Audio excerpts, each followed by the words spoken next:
Hi, welcome back to my garden. Slightly different spot. My neighbours are noisier than usual. Never mind. These things are sent to test us and to help us develop powers of concentration and tolerance and what have you.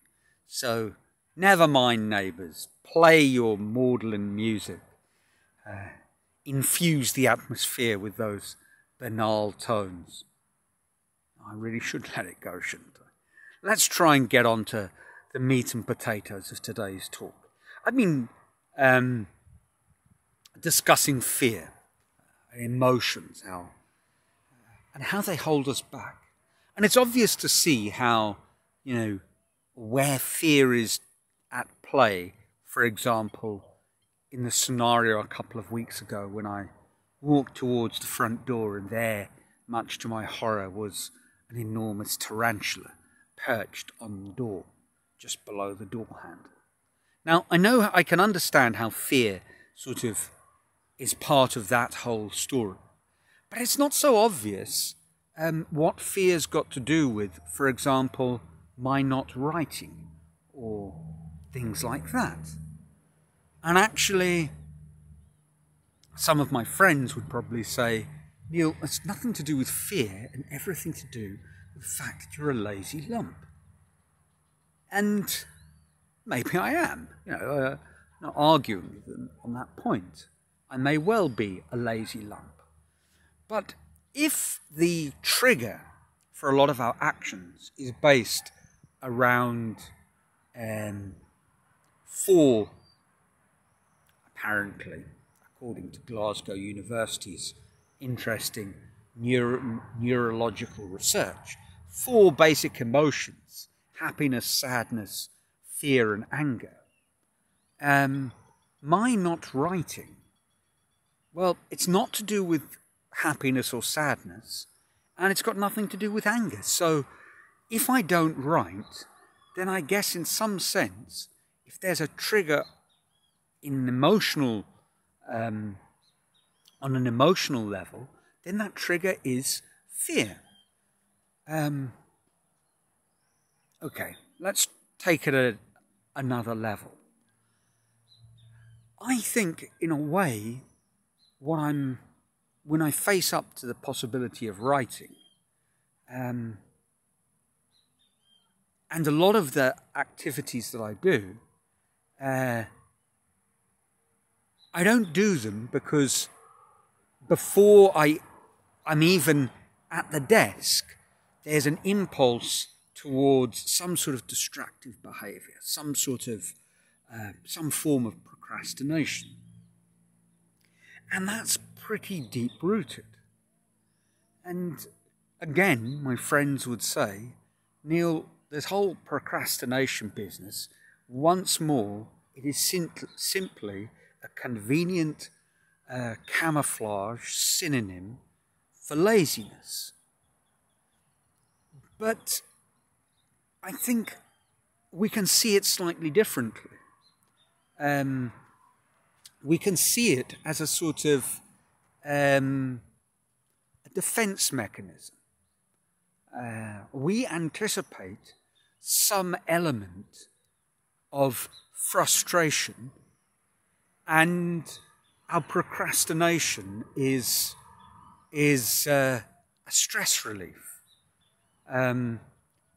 We anticipate the anxiety or frustration it provokes, stress, and we relieve that stress by doing something that offers comfort, hence our procrastination. Or it might be that our alleviation takes the form of something else, a substance, whether it's chocolate or heroin, or something else in between. In my case, that stress, that feeling of anxiety, what's the layer below that? What's driving that? And I think when I wind it all back, and this is where the fear comes in, it's a thought that on some level what I do will not be fantastic. It's a sort of perfectionism, but perfectionism is not quite the right description. I think in my case, it's a fear of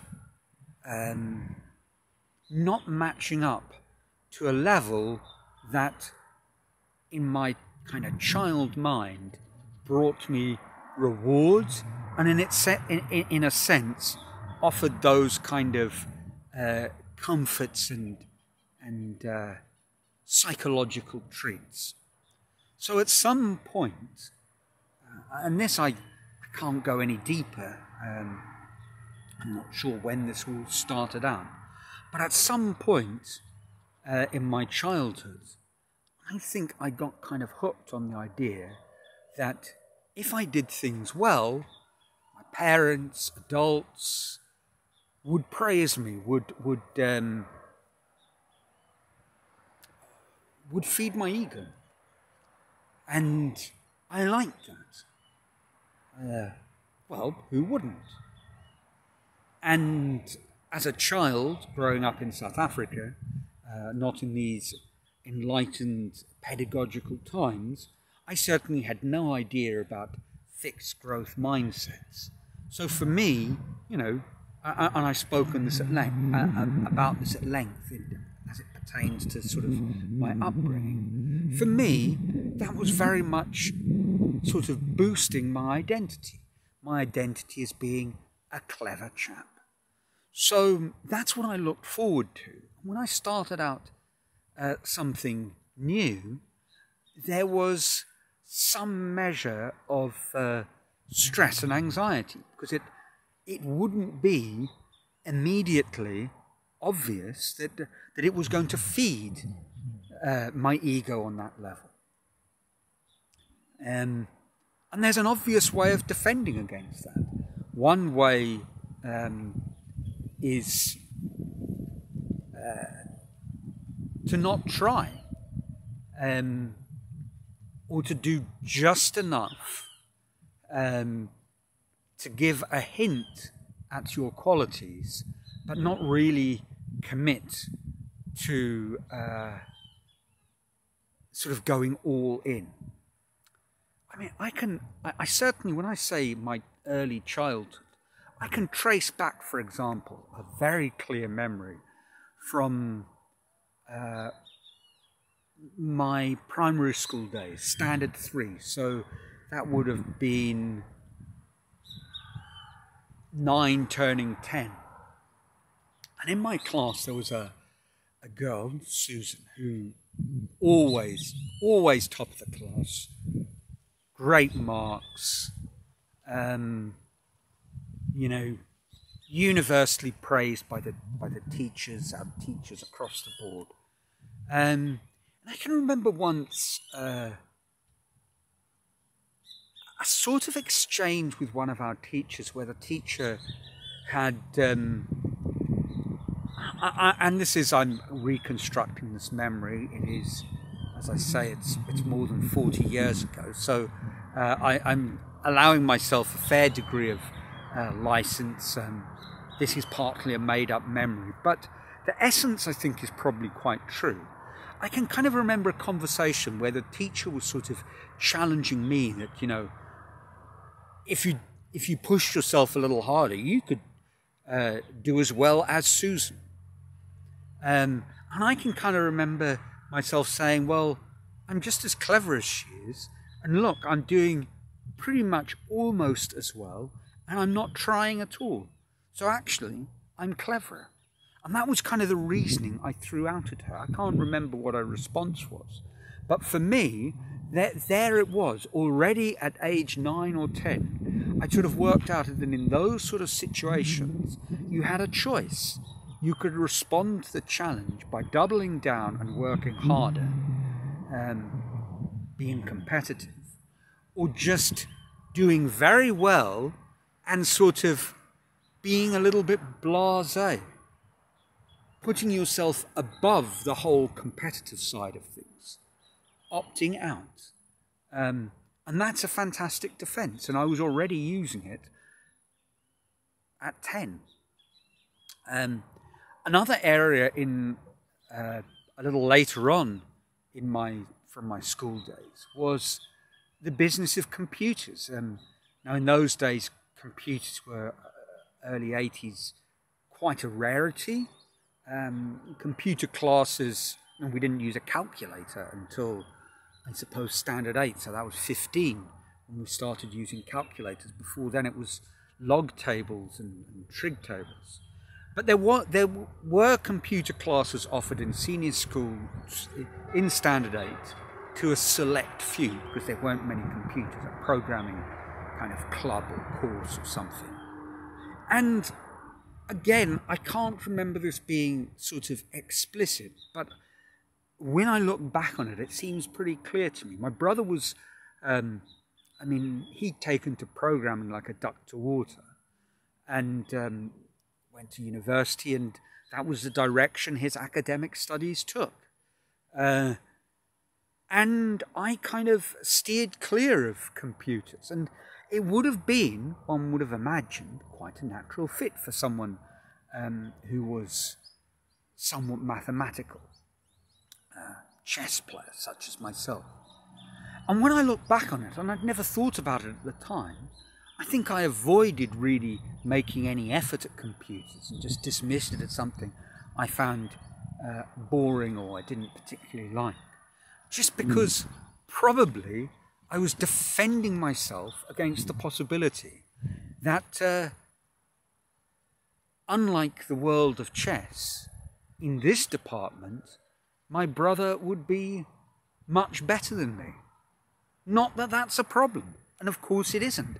But in my mind at the time, I don't believe it was a conscious thing. Subconsciously, I was avoiding lots of those sort of challenges.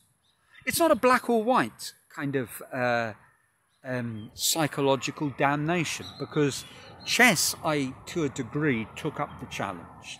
You know, although the dice were sort of loaded, stacked against me, compared to the strong chess players from further afield, I had a kind of core sense of belief that, and I enjoyed the game so much, that I could come out on top, even though initially the evidence maybe went against that feeling. So I don't think any of these things are all-encompassing. But I do believe that when I look at things that I'm avoiding now, one of the core elements is a sort of fear that what I do might not actually be all that good. And writing a book, I really do believe in myself, and I don't doubt for a second that this is something I can do. So why aren't I doing it? Or developing my website, or blogging, or, getting more immersed in the world of technology. I know these are things, I have good evidence to suggest these are all things that I can do, where I can be successful. And I know that I can commit myself for the long haul. I mean, for heaven's sake, I'm busy with a sculpture at the moment, and I've spent 600 hours on it, or nearly 700 hours. So, I'm willing to make the commitment of time. So why aren't I diving in? I think it's because I sense this sort of frustration, this anxiety, this stress, and I immediately run for cover, and cover is procrastinating, and procrastination kind of gives you that sort of warm, fuzzy feeling and makes the stress go away. And perhaps the only solution is to not run, but is, to dive in head first. Or perhaps the solution is to say, I'm not ready to dive in head first, but let's dive in head first on a one bite at a time strategy. So using the sort of getting into a swimming pool with cold water. It's not jumping in at the deep end, and it's not slowly dipping your toes in. It's sort of being very energetic and gung-ho and taking it one step at a time and steadily, with determination, walking into that pool. Well, that's it. Let's see if I can leave you in some peace and take the first step. Trust, as always, you're well, your lives are filled with joy, and until next week, from sunny Brazil, ciao.